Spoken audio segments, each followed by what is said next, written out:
Wala mo na, short film eh. Bakit yan? Wait naman talaga ako eh. Tangina mo.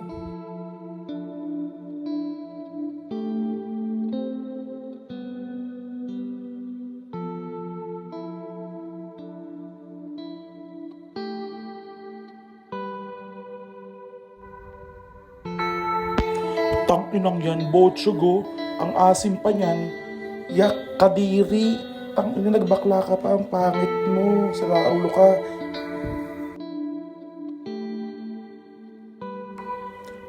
Pumapasok sa eskwelahan, hindi naliligo, hindi nagtututbrush. Kadiri, ang asim mo. Kadiri kang bakla ka. Diriba, Emilio, Pero,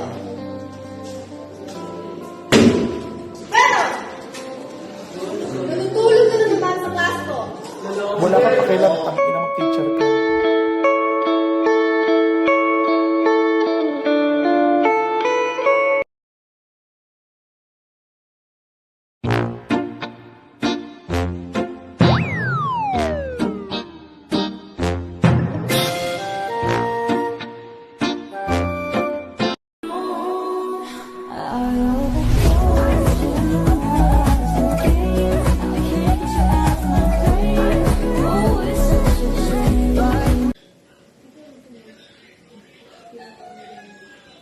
Hello, Nak.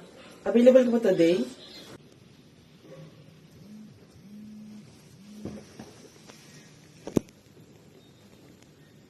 Hello po, Mi.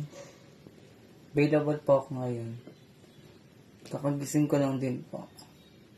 Sige po, Mi. Basta lang po ako. Punta po ako dyan. Thank you po.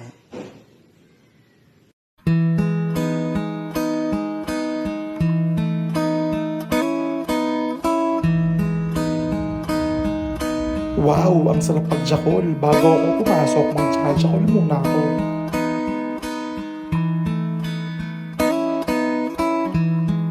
O, diba? Sabi sa inyo eh, papasok ng eskwela niya, hindi naliligo. Hindi nga nila ba yung uniform niya? Kabili. Hanggang yan sa akin, huwag mo akong kulitin, huwag mo akong tanungin.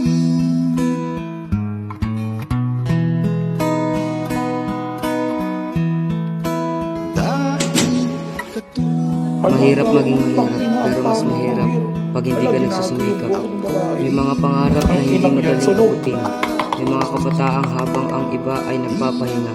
Sila na may nagtatrabaho, hindi dahil gusto nila, kundi dahil kailangan. Sa bawat pagod, pawis at puyat, may isang dahilan. Ang makapagtapos at mabigyan ng mas magandang kinabukasan ang sarili at pamilya. Hindi madali ang maging working student. Sa umaga, estudyante, sa ibang oras, manggagawa. Minsan kulang sa tulog, kulang sa oras, pero hindi kailanman kulang sa pangarap. May mga pagkakataong gusto nang sumuko, pero sa bawat hamon, mas pinipili nilang lumaban. Dahil alam nilang balang araw ang lahat ng sakripisyong ito